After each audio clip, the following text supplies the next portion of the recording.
Hello. Salut Elle, ça Salut. va? Bonsoir à tous. Ah ben non, je suis pas athée, qu'est-ce qui te fait dire ça?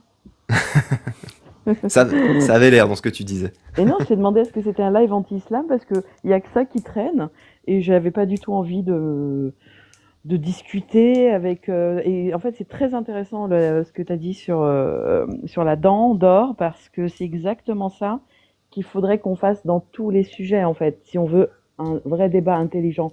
Et le problème c'est qu'il y a des tas de personnes qui veulent qui veulent pas être convaincus ou confirmés, ils veulent juste convaincre d'une position qu'ils ont.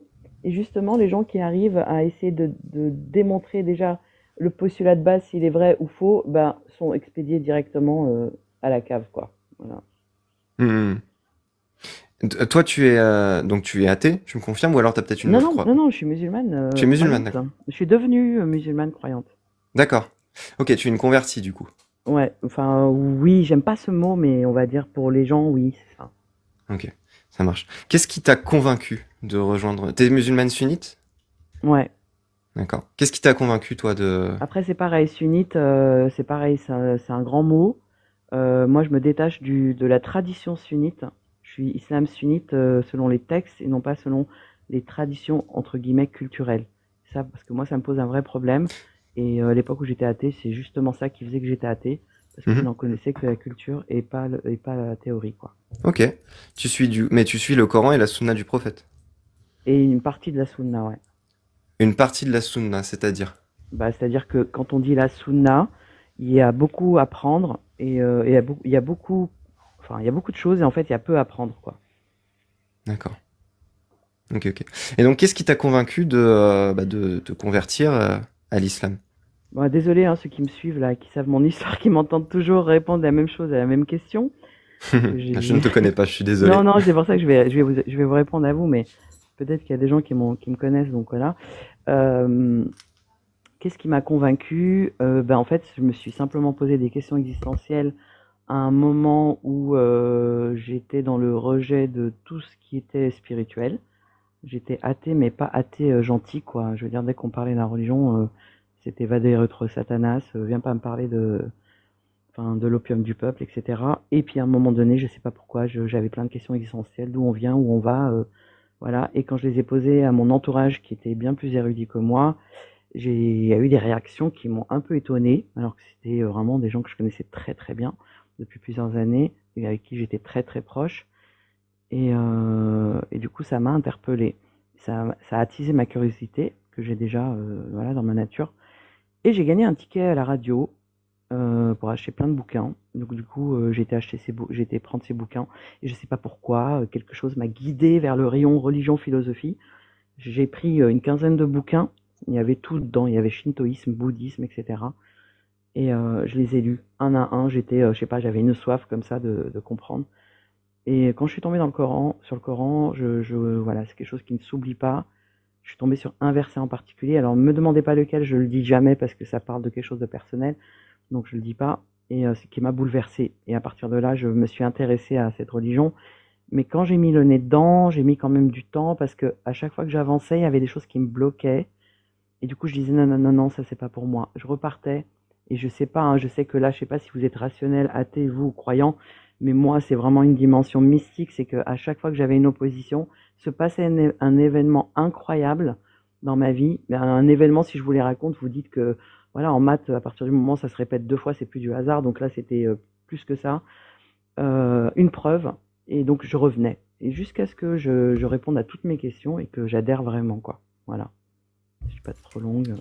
Ok. Merci du coup pour ce témoignage. Donc si je résume bien, tu étais athée, Ouais. tu te posais des questions sur d'où on vient et où on va. Ça c'est ce que tu t'as dit. Ouais, en fait, je m'en suis toujours posé, mais à ce moment-là, je sais pas pourquoi elles étaient oppressantes, en fait, ces questions, elles sont devenues oppressantes. Est-ce que déjà tu as conscience du fait que ces questions-là, d'où on vient et où on va, c'est pas des questions athées entre guillemets. C'est parce que de base on donne un sens et on donne un objectif à l'univers en lui-même, mais l'univers on n'en a pas nécessairement. Non, mais en fait, moi, avant de découvrir la foi, je me disais athée, tout en croyant que j'avais un ange qui me protégeait. Par exemple, l'ange Voilà, quand j'étais petite, je croyais au Père Noël, je Oui, donc, croyais aux trucs magiques, je croyais à des choses, mais pas Dieu en fait. Voilà.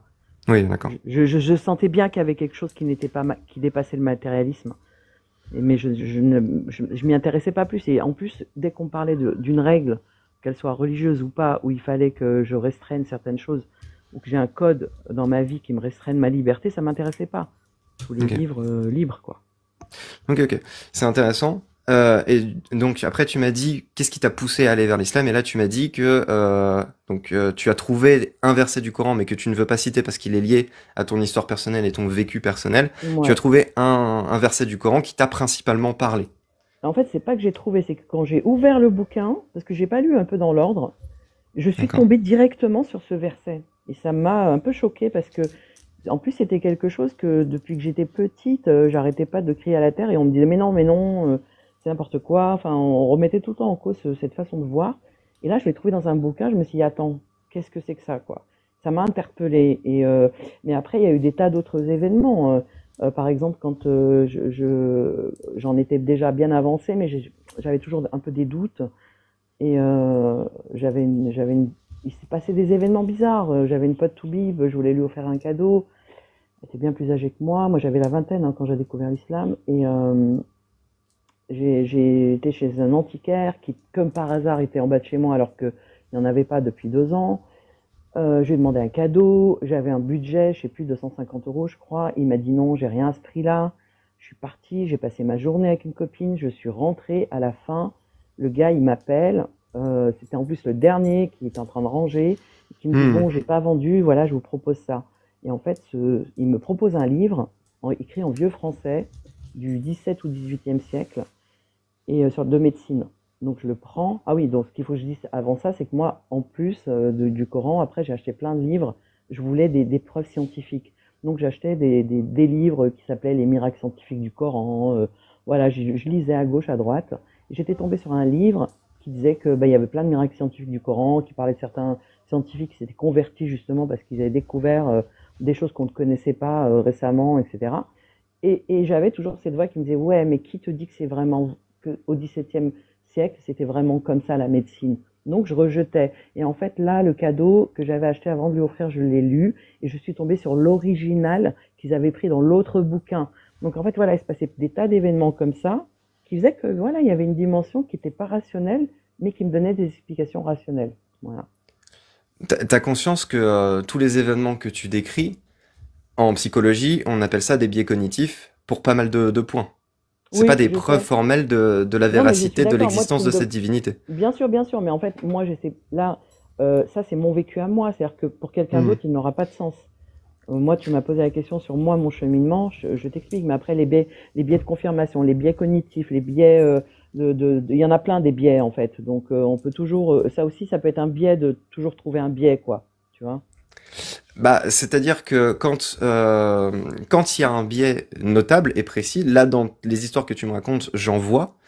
On peut pas utiliser ces témoignages-là pour en tirer une quelconque forme de rationalité. C'est toi qui parlais de rationalité. Ces biais-là ne permettent pas d'avoir des conclusions rationnelles sur la réalité qu'on partage. Tu comprends? Non, mais en fait, pour toi, pour les autres, non.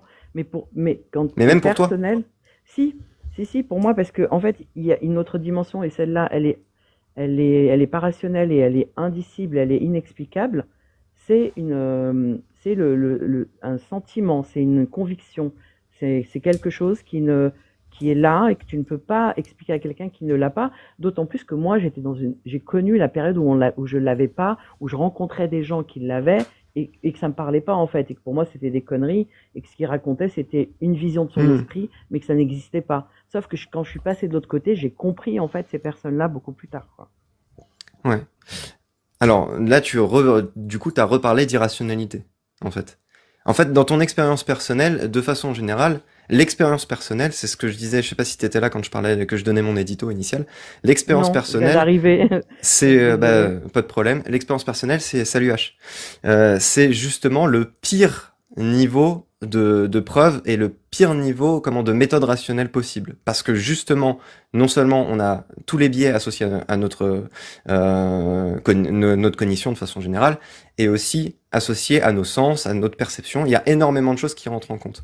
Donc c'est pour ça que établir une foi entière sur justement ces biais qu'on peut avoir à titre personnel, pour moi, c'est compliqué dans le principe. Mais alors, Alors, attends, justement, déjà dans ta formulation, moi, il y a quelque chose qui me dérange, c'est que tu dis on établit une fois sur. Alors, je me suis peut-être mal exprimée, mais je suis en train de t'expliquer que justement, on n'établit rien du tout et que moi, j'allais à l'encontre de ce que je ressentais, que c'était quelque chose qui n'était pas rationnel, que j'essayais d'expliquer par le rationnel et que donc j'ai fait tout un parcours pour y arriver, mais qu'à la base, il n'y a rien de rationnel. C'est-à-dire, c'est comme mais c'est quelque bien chose ça. Parce que tu me parlais de rationalité à un moment donné. C'est pour ça que c'est là où ça m'a fait tiquer. Oui, oui, mais c'est pas du tout enfin le cheminement, c'est pas comme tu viens de le décrire. C'est-à-dire, D'accord, mais on s'accorde du coup que ta foi en elle-même, pour le coup, et ce sur quoi tu as construit cette foi, il n'y a rien de rationnel dessus. en fait, non. C'est pas ça que je dis. On s'accorde pas Non, mais moi, là-dessus, c'est ce que non. je te dis. Est-ce Oui, mais qu'on est moi, c'est d'accord pas ça que là-dessus? je dis. Non, on n'est pas d'accord là-dessus. C'est-à-dire que D'accord. pour moi, ce n'est pas ce n'est pas, tout n'est pas irrationnel dans la foi. C'est-à-dire qu'il y a une partie qui est de l'ordre de l'irrationnel, et ensuite le rationnel, Ok. c'est comme un puzzle en fait. Voilà. Ok, bah du coup, on va se concentrer sur les éléments rationnels. Quels sont les éléments rationnels qui ont confirmé, non pas que Dieu existe, hein, mais que Dieu, c'est celui qui parle dans le Coran? Mais en fait, tu peux pas départager les deux. C'est-à-dire que si, par exemple, je n'avais pas ce sentiment, je n'aurais pas la certitude, la conviction et la foi. Alors, si tu associes ta rationalité à de l'irrationalité, tout est irrationnel, par définition. Ben non, ça c'est ton point de vue philosophique, mais c'est pas le mien. Si ta rationalité est affectée par tout ton background irrationnel, c'est justement de l'irrationalité. Sinon, en fait, si la science fonctionnait comme ça, on n'avancerait jamais. Oui, mais Tu vois. peut-être que la science, enfin, encore une fois, parce que toi, tu te bases sur les connaissances qu'on a. Mais je suis désolée, on n'est pas omniscient, on n'a pas toutes les connaissances. Moi, j'ai Bien des sûr. tas de choses auxquelles je crois qui ne sont pas conventionnelles, en fait.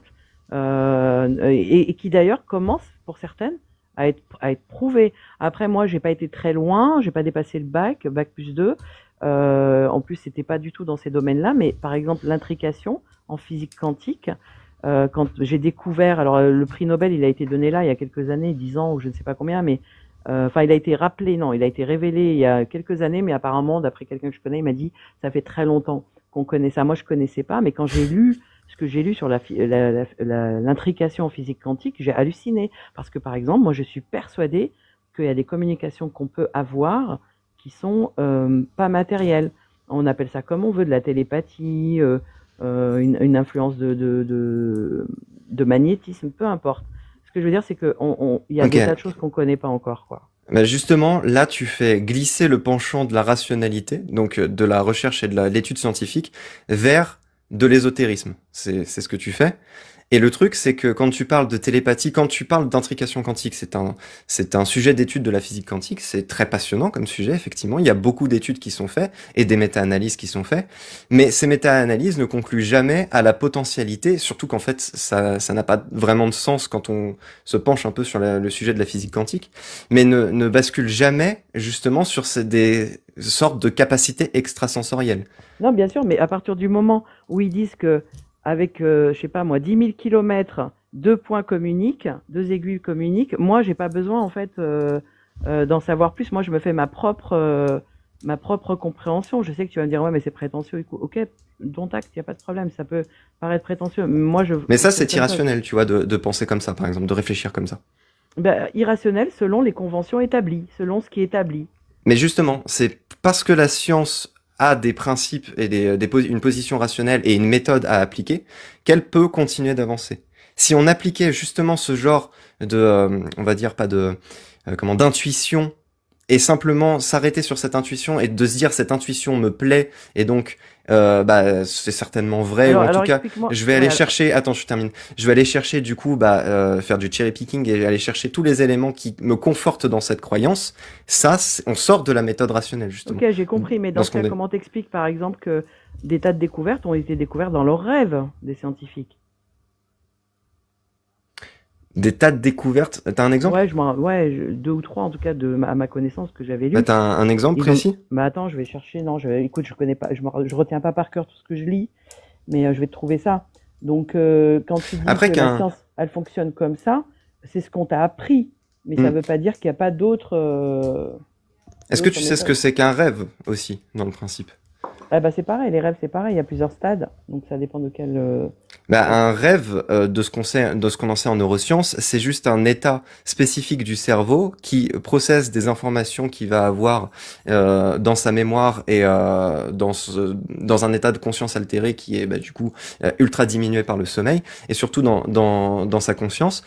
Quand un scientifique rêve, nécessairement il rêve de ses travaux, c'est fondamental et c'est très souvent que bah du coup bah, ça nous permet en fait d'accéder à des zones de notre mémoire qui sont différentes de quand on est éveillé. Donc ça nous permet de travailler d'une façon totalement différente. Et c'est pour ça qu'au réveil, bah, c'est pour ça qu'on dit d'ailleurs la nuit porte conseil. Bah, souvent en fait on a fait travailler notre mémoire, on a permis de reposer nos états mentaux pour un sujet et une question donnée. Et ça permet de se réveiller avec des idées Ouais, nouvelles. alors Mais il excuse-moi, n'y a mais rien d'extraordinaire au ouais, mais fait sauf qu'un qu'en scientifique... respect, c'est Attends, très très très je formaté termine. quand même, hein. Je termine. Il y a rien d'extraordinaire à imaginer qu'un scientifique qui a de base un background scientifique bah, puisse faire une découverte ou en tout cas approfondir sa recherche au moment du réveil. Vas-y, je t'en prie. Non, mais ça, c'est ce que. Ouais, encore une fois, tout ce que tu racontes, c'est ce qu'on nous dit. Mais moi, je te dis que pour moi, je dépasse tout ça et tout ce qu'on nous raconte, c'est pas forcément ça. Les rêves, quand on dit que c'est exactement que ce que tu as vécu, je suis pas du tout d'accord. Moi, j'ai des preuves qu'il n'y a pas que ce qu'on a vécu. Par exemple, quand tu fais un rêve prémonitoire, on pourrait te dire ouais, mais c'est parce que tu y as pensé ou ben Bah non. là, tu vois, j'appelle le biais de confirmation. Pour la majorité des rêves prémonitoires ou dits prémonitoires, c'est ça. Il s'explique Ben comme ça. non, ben non, ça s'explique. Tu les expliques comme ça, mais on peut avoir d'autres explications. Mais on peut avoir d'autres explications, mais tant qu'elles sont pas démontrées de façon empirique, ça ne sert à rien de se baser dessus. Ben ça dépend pour qui. Justement, pour si tu veux avoir une démarche rationnelle et faire avancer la connaissance, pas simplement tes intuitions ou tes besoins personnels à titre de réflexion ou tes besoins ésotériques ou religieux ou peu importe, si tu veux vraiment faire avancer la connaissance scientifique, enfin, on va pas parler de science, mais justement la connaissance de ce qu'est la réalité, utiliser cette méthode-là, c'est c'est au minimum une mauvaise méthode et au pire parfois même dangereux parce que ça peut te faire dériver justement d'une vraie forme entre guillemets, une vraie forme de réalité. Non, mais comment, enfin, moi, je comprends pas comment tu peux dire qu'un rêve prémonitoire, donc, c'est-à-dire rêver de quelque chose qui n'est pas encore arrivé, vient de quelque chose que tu as pensé. Alors déjà il faut se demander pour ce qui est des rêves prémonitoires quels étaient les indices initiaux que tu peux avoir sur ta prédiction donnée. Il y a toujours un faisceau d'indices, qui soit conscient ou inconscient, qu'on a pu percevoir. Ouais, À mais alors, partir dans de ce ce cas, faisceau quand d'indices, tu parles attends, je termine, d'inconscient, tu peux tout mettre dedans. je termine. À partir de ce faisceau d'indices, on arrive à des conclusions ou des réflexions mentales qui se font parfois durant le sommeil, et d'établir bah, un rêve qui donne une image de ce que pourrait être l'avenir. Et après, il y a deux solutions. Soit ça se produit, vraiment, soit ça ne se produit pas. Dans l'extrême majorité des cas, pour ceux qui font des rêves, parce que bien souvent on ne se souvient pas des rêves au-delà de la matinée, si ce n'est au-delà de plusieurs jours, mais parfois on s'en souvient plus longtemps. Et ben, statistiquement, quand ça arrive à une grande partie de la population, nécessairement, il va y avoir des cas où ça arrive. Et en fait, même pour la quantité de rêves que l'on fait et associés aux informations qu'on va avoir, de temps en temps, enfin même très souvent, il va y avoir des cas où ça se produit réellement. Et là entre en jeu le biais de confirmation. Oui, non, mais moi, je suis pas du tout convaincue par ce que tu dis, de par déjà mon expérience, et j'ai fait des rêves prémonitoires, par exemple, où jamais je vais penser à ces sujets-là, par exemple. Et rien de dans ma vie C'est pour le ça que je parlais contredit. aussi de connaissances acquises inconsciemment. Oui, mais voilà, mais après, dans l'inconscient, on peut tout foutre, hein. Ah On oui, tout peut à tout. fait. C'est Voilà. la neuroscience est complexe. Voilà, mais donc la neuroscience est tellement complexe qu'on ne peut pas dire que tout le déroulé que tu viens de faire est le seul et l'unique. Non, mais tu connais le principe du rasoir d'Occam? Non. Le principe du rasoir d'Occam, c'est de prendre par défaut l'hypothèse la plus simple jusqu'à preuve du contraire. En tout cas, l'hypothèse qui ne demande le moins d'explications extérieures jusqu'à preuve du contraire. Regarde, si tu prends une pièce fermée, une pièce complètement fermée, et dedans tu y mets un bocal, d'accord? Dans ce bocal tu mets de l'eau, et dans cette eau tu mets un petit poisson rouge. Et t'ajoutes un chat à côté. Ok. Tu fermes cette pièce, et tu reviens 2 heures après. Tu rouvres la pièce était totalement fermée, tout est fermé, il y a que le chat et le poisson. C'est vraiment pour l'expérience de pensée, c'est important. Le poisson, quand tu reviens, n'est plus dans le bocal d'eau. Il y a le bocal d'eau qui est complètement vide, enfin il reste que de l'eau, et puis il reste le chat. Mais il n'y a plus le poisson dans le bocal. Il y a plusieurs hypothèses que je peux te poser. Soit le poisson a la capacité de se téléporter et en avait marre d'être dans le bocal et il s'est téléporté dans la mer. Première hypothèse. Deuxième hypothèse, les extraterrestres ont créé un trou à l'intérieur de la pièce, ont capturé le poisson, ont refermé le trou parce qu'ils ont des technologies ultra avancées et sont partis. Troisième hypothèse, le poisson a été mangé par le chat. Quelle est l'hypothèse la plus rationnelle? Bah, la dernière, évidemment. La dernière, évidemment. Moi, là, je te pose une hypothèse par rapport aux rêves prémonitoires qui sont qui sont uniquement liés à des concepts que l'on connaît de la neuroscience. On sait que ça peut fonctionner comme ça. On dit pas que ça fonctionne comme ça à tous les coups, mais ça peut fonctionner comme ça. Et jusqu'à preuve du contraire, justement, on sait que ça fonctionne que comme ça, dans l'extrême majorité des cas. En tout cas, on n'a pas de trouvé de cas qui permettent de dire que ça fonctionne autrement. Et c'est ça la méthode rationnelle. C'est de dire, on va privilégier l'hypothèse la plus rationnelle, donc la plus qui demande le moins d'explications possible, parce que dans le cas des extraterrestres, il faut prouver que les extraterrestres existent, qu'ils ont cette technologie avancée. Dans le cas de la téléportation, il faut prouver qu'un poisson puisse se téléporter et la conscience de se dire j'ai envie de me téléporter à l'extérieur du bocal, alors qu'on sait que les chats mangent le poisson. Donc, pour ce qui est des rêves prémonitoires, jusqu'à preuve du contraire, et sauf si tu m'apportes une preuve du contraire, eh bien, l'hypothèse à sauvegarder par définition, c'est celle que je te donne et qui repose sur les connaissances que l'on a dans les neurosciences, en l'occurrence. Tu t'appelles comment? Lorraine? Ouais, Lorraine? Loremlo. Loremlo? Mais en fait, Loremlo, toi, tu poses le débat de façon. Finalement, moi, ce que j'en déduis, c'est que toi, tu n'as pas la foi et Non. que du coup, cette foi-là, tu la comprends pas et donc tu pourras jamais la comprendre parce que tu la poses, la question par rapport à la foi, tu la poses que d'un point de vue rationnel et par rapport à là où on en est. C'est-à-dire tout ce que tu me déroules là, c'est C'est là où toi on qui en as est. mêlé rationalité et irrationalité. Justement, Oui, mais je te moi, en fais la fait, distinction entre les deux. Non, mais moi, pourquoi j'ai mêlé ça, c'est pour te dire que quand tu m'as posé la question de comment j'en suis arrivée à la foi, je t'ai expliqué que je ne pouvais pas démontrer ça à quelqu'un qui ne l'avait pas, mais que pour moi, donc quelqu'un qui ne l'a pas pour lui, il y a pas de, c'est pas rationnel, mais que pour moi, et les deux dimensions sont liées. Et ça, j'arrive pas à te le faire comprendre en fait, parce que tu m'opposes tout le temps les conventions scientifiques et qui pour moi, de toute façon, sont jamais définitives. Et d'ailleurs, plus on avance et plus finalement on revient sur ce qu'on croyait qui était certain et ainsi de suite. Et on n'est pas omniscient et on le sera jamais. Donc de toutes les façons, ça sert à rien en fait. Tu vois. Alors, mais justement, parce que la science en fait, la méthode scientifique a cet avantage qui est que, par nature, c'est tel que la méthode est définie comme ça, c'est qu'elle se remet systématiquement en question. C'est qu'en fait, elle établit une vérité à un instant T, c'est-à-dire que c'est pas une certitude absolue, parce que l'absolu n'existe pas en science. Elle établit la vérité à un instant T parce que elle a tout le faisceau d'explications qui lui permettent d'arriver à cette réalité-là. Évidemment, elle peut être contredite. Mais pour contredire la réalité qui est donnée, il faut des éléments factuels. Et alors juste, tu m'as parlé, donc tu as fait la distinction entre toi et moi. Moi, Loremlo, je n'ai pas la foi, et toi, Ouais, elle, tu as la foi. ouais. Et c'est parce que tu as la foi que tu as accès à ces explications qui sont extraordinaires. Parce que c'est littéralement ce que c'est des explications extraordinaires, qui sortent de l'ordinaire. Donc dans ces cas-là, comment je fais pour obtenir la foi? Parce que si c'est effectivement une bonne méthode, si ça c'est une bonne méthode pour obtenir la réalité sur l'univers, comment est-ce que je fais pour obtenir la foi? En fait, c'est comment te dire ça clairement? La foi ne s'obtient pas par ce que moi je suis en train de t'expliquer. Ça, c'est juste une conséquence que tu te rends compte une fois que tu l'as. Mais la foi, le chemin pour arriver à la foi, il est dans l'introspection, il est dans l'ordre de l'émotionnel, du cœur, et non pas du cerveau.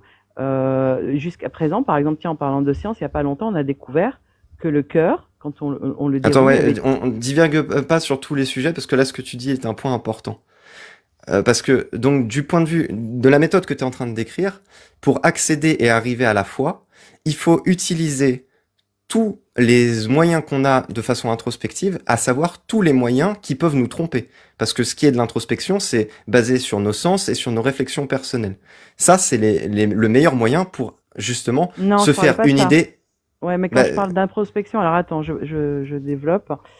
Ce que je veux dire, c'est que c'est pas une question de connaissance. C'est-à-dire qu'un analphabète, un érudit, l'érudit pourra ne jamais trouver la foi et l'analphabète, le lignard, pourrait la trouver.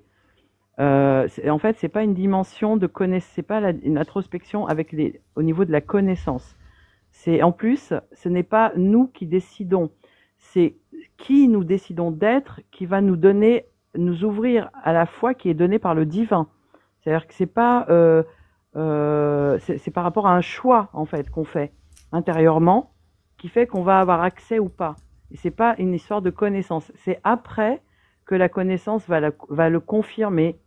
Et encore, parce que tu as des gens, par exemple, moi j'ai connu des gens qui ont une très grande foi, qui n'ont pas beaucoup de connaissances de culture générale, d'instruction, et d'autres qui sont très très érudits dans énormément de domaines et qui ne l'ont pas.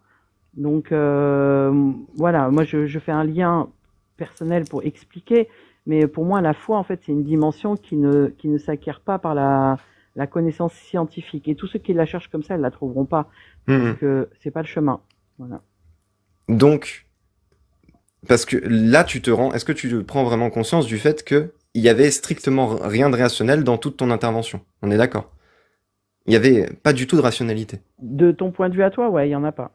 Du point de vue de la rationalité telle qu'elle est décrite Ouais, telle qu'elle dans est un conscient. définie et telle que tu l'as expliquée, oui, il y en a C'est pas. ça. En fait, ce que je veux te dire, c'est qu'avec cette méthode-là, on ne peut pas produire de connaissances. On n'y arrive jamais.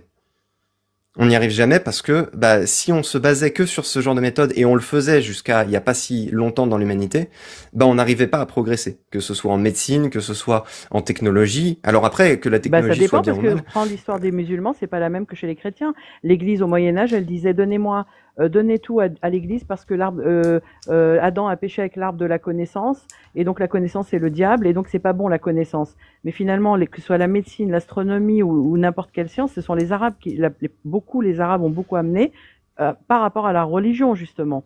Donc tout dépend de de quel Au point de vue on contraire, se non. place. Bah si, écoute, on n'a pas les mêmes informations, hein. Non, pour le coup, c'est pas vrai. Attends, juste avant La, qu'on continue, la méthode. avant qu'on continue la discussion, je voudrais juste savoir, ton live, il est dans quel but en fait? Il est juste de discuter de la foi ou il est de remettre en cause par la rationalité l'existence de Dieu? Les deux, dans le principe. Les deux parce que moi, ce que je fais, alors que ce soit mon live ou que ce soit du coup toutes les vidéos que je peux publier, parce que je suis principalement quelqu'un qui publie des shorts sur TikTok, l'idée c'est de faire juste un contrepoids au prosélytisme religieux de façon générale. Donc pour ça, il faut apporter un contre-discours. Parce que ça, c'est mon courant de pensée, mon courant de pensée idéal, c'est que justement, je perçois la foi, parce que j'ai aucune raison de la percevoir autrement, comme étant un poids pour ce qui est d'avancer soit en tant qu'individu, soit à l'échelle de l'humanité. Et donc, parce Pourquoi? que, Tu peux développer ça? Pourquoi? bah parce que justement, en fait, justement parce que il peut y avoir ce genre de discours que tu as donné.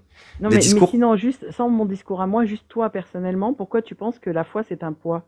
mais parce que Mis à part le enfin, fait que ça donne que ça s'attache souvent à une religion et que du coup ça te dit comment tu dois vivre. en fait, ton discours, il est semblable à celui que je peux entendre souvent, mais que ce soit de la foi religieuse ou de la foi ésotérique pure, hein. Elle n'est pas nécessairement associée à une quelconque forme de religion. Le problème de la foi, c'est du coup, en se basant sur des préceptes irrationnels, on peut commencer à réfléchir sur des pensées justement dogmatiques, en s'imaginant par une mauvaise méthode que un fait peut être vrai par essence, parce que soit on le préfère, parce que soit il est imposé par un dogme, et du coup, de par l'existence de tous ces faits-là, bah, ça fausse inévitablement notre jugement. Et heureusement que la foi s'éteint quand on parle justement des domaines scientifiques, sinon, par définition, on progresserait plus. Et ça, c'est un fait établi de par la révolution industrielle et depuis bah, notamment le début du darwinisme, quand la méthode scientifique a vraiment été appliquée de la manière dont on la connaît aujourd'hui. C'est justement le fait d'évacuer tout ce qui peut être associé au biais et tout ce qui peut être associé à l'irrationalité, pour être le plus précis possible dans la description du réel. Et c'est, à mon sens, la meilleure méthode possible. Elle peut varier. Ça, on peut en discuter. Et la méthode scientifique elle-même se remet en question dans le principe. C'est pas une entité, mais on en discute. Et c'est le meilleur moyen, à mon sens, de peser le pour et le contre sur une situation donnée, pour être sûr de prendre la décision qui est la plus proche du réel. Et probablement, souvent, la meilleure décision. Et du coup, pourquoi est-ce que tu discutes par rapport aux musulmans et pas d'autres religions? Pourquoi tu as demandé s'il y avait des musulmans et sunnites? Parce que le Coran, enfin la religion musulmane, est une religion qui a encore énormément de poids, ce qui est le moins le cas d'ailleurs avec le catholicisme ou le judaïsme, même si c'est encore vrai, donc j'en parle aussi, surtout dans mes shorts. Je préfère parler de l'islam dans mes lives, parce qu'elle a encore énormément de poids, et notamment dû au fait que lorsque l'on blasphème spécifiquement sur l'islam, c'est là où on va avoir le plus de réactance. De la part des gens, de réaction, non, réactance c'est un concept un peu différent, de réactivité. Il faut, à mon sens, continuer à établir un affaiblissement de ce sacré-là, pour être sûr de continuer à garantir la liberté d'expression. Moi, j'ai besoin de continuer à pouvoir m'exprimer sur tous les sujets, parce que par essence, par définition, il n'y a rien de sacré. Mais t'es en France. Oui, je suis en France. Mais Bah, alors, tu peux tout à fait blasphémer en France, même sur l'islam. Je vois pas où est le problème. Alors, j'ai le droit légalement de le faire. Tu peux pas. J'ai le droit. Alors, moi, je veux pouvoir le faire sur toutes les religions, et je le fais sur toutes les religions, que ce soit dans mes vidéos tout le temps. Mais tu peux pas. Je le fais. De quoi? Dans la loi, tu peux pas. Bien sûr que j'ai la liberté de blasphémer, bien sûr. Ben oui, mais il faut bien que tu choisisses tes mots, parce que sur l'islam, il n'y a pas de délit. Par contre, par exemple, sur le judaïsme, tu peux demander à Ciné, qui a fait le dessin et qui s'est fait virer de Charlie, ce qu'il en pense. Mais alors, pour le coup, je suis contre ce genre de directives qui vont être prises. Hein. Si on censure la liberté d'expression au nom d'une idéologie sacrée ou religieuse, tu peux être sûr que je vais être le premier à m'y opposer sur ce genre d'actualité. Ok, donc il n'y a pas de poids de mesure. Bah non, il n'y a pas de poids de mesure, non, pas du tout. Ouais, pas comme c'est le cas actuellement dans notre société. Mais moi, je peux parler qu'en mon nom. Je peux pas parler au nom de la société. Bah, tu constates quand même la société où tu vis, non? Oui, bien sûr, mais je peux parler qu'en mon nom. Et je parlerai toujours comme mon nom. Et parce que je parle, c'est le cas. Et justement parce que je parle surtout que des idées, jamais des personnes. Que ce soit pour ce qui est de la défense ou de la contradiction par rapport à la liberté d'expression, moi ce qui m'intéresse, c'est simplement les idées. Je trouve que censurer une parole parce qu'elle est blasphématoire, c'est une très mauvaise idée, d'où qu'elle vienne. Et je trouve que imaginer ou imposer un dogme au nom d'une divinité qui n'existe pas jusqu'à preuve du contraire, pour moi c'est une très mauvaise idée aussi. Donc pour le coup, je parle que des idées, toujours. Et c'est pour ça que je parle d'islam et pas des musulmans. Je parlerai du christianisme et pas des chrétiens, ou du judaïsme, et pas des juifs. Okay. Tout à fait. Et ok, mais qu'est-ce que je veux dire? Mais à partir du moment où tu t'intéresses à l'islam parce que finalement tu trouves que dans cette religion la sacralité est plus importante, tu expliques ça par le fait que en fait c'est un manque d'ouverture à la critique, quoi. C'est ça que tu dis. C'est un constat que je fais. Oui, ça c'est le constat que tu fais toi. Encore une fois, les constats que tu fais, tu affirmes, tu les affirmes comme si ils étaient uniques et généraux. Non, pas du tout. Si, parce que tu dis c'est un fait, mais en fait c'est un fait de ton point de vue. D'un autre point de vue, c'est pas forcément un fait. Mais c'est un constat que j'observe, donc à mon sens, effectivement, de mon point de vue, là t'as tout à fait raison. C'est un fait que je constate de mon point de vue. On ne peut faire que ça, hein, constater des faits de notre point de vue. Et moi, du coup, c'est la raison pour laquelle j'ai décidé d'en débattre et d'en dialoguer. Parce que de toute façon, j'aime aborder toute forme de religion, et particulièrement, bah, du coup, les trois religions monothéistes dans leur ensemble. Et c'est vrai que enfin c'est vrai, toujours de mon point de vue, mais je sais que par exemple on a eu un détenu d'opinion en Algérie notamment qui parlait d'islam en Algérie qui a été emprisonné. Je sais que c'est un dogme qui a encore un immense poids dans la société, Ou qui en a Algérie? véritablement un immense mais dans la société de façon générale. Bah oui, mais dans le monde partout. Je veux dire que tu ailles C'est pour dans ça. tous les pays du monde, ouais. Donc, j'ai ma liberté d'expression et je vais continuer à m'en servir. Et je vais m'en servir pour exactement ce que je veux. C'est aussi ça qui est important. Ce que je veux dans mon live et dans mon espace de parole qui m'est donné. D'accord. Mais par exemple, pourquoi est-ce que tu parles pas, par exemple, du judaïsme, qui est une religion Je suprémaciste? parle de toutes les religions sur mon compte. Moi, je te connais pas, moi, je sais pas, je t'ai jamais Bah vu, oui, je non, t'ai mais je jamais te le dis. entendu. Mais ok. Est-ce que tu as déjà parlé du judaïsme et de Mais cette vision suprémaciste? je vais pas parler de ça parce que toi, tu n'es pas juive. Non, je te demande si toi tu l'as fait, vu que tu me dis que tu fais de tout. Donc dans ce que tu Je, as déjà fait, je je me demande parle si tu des l'as fait. idéologies religieuses dans leur ensemble. Mais avec toi, j'ai pas envie de parler de judaïsme parce que tu n'es pas Non, juive. bien sûr, bien sûr, bien sûr. Mais je te Hmm. demande juste si dans tes vidéos, pour que j'aille voir si tu me dis oui, est-ce que tu as déjà parlé de la suprématie que cette religion génère? Pas spécifiquement de ce sujet, pas encore, du moins. Ça Pas arrivera encore. certainement. Ok, pourtant elle est J'ai quand un même. programme chargé sur l'année, t'inquiète pas. Ah ouais, d'accord. Ok, donc l'islam d'abord, quoi. L'islam d'abord. Mhm. Mhm. Bah, Parce tu que sais c'était que déjà un peu mon sujet l'année dernière, c'est celui sur lequel je suis le plus documenté à l'heure actuelle. Du coup, c'est celui qui m'intéresse le plus, pour non, l'instant. mais c'est très bien parce que tu fais quelque chose que le Coran dit, c'est-à-dire que plus les gens voudront essayer d'éteindre la lumière et plus elle brillera. Donc continue, quoi. Je Bah t'invite oui, à bah, continuer. tant mieux, du coup. Non, mais c'est tant mieux. Mhm. Donc, je continuerai à en parler.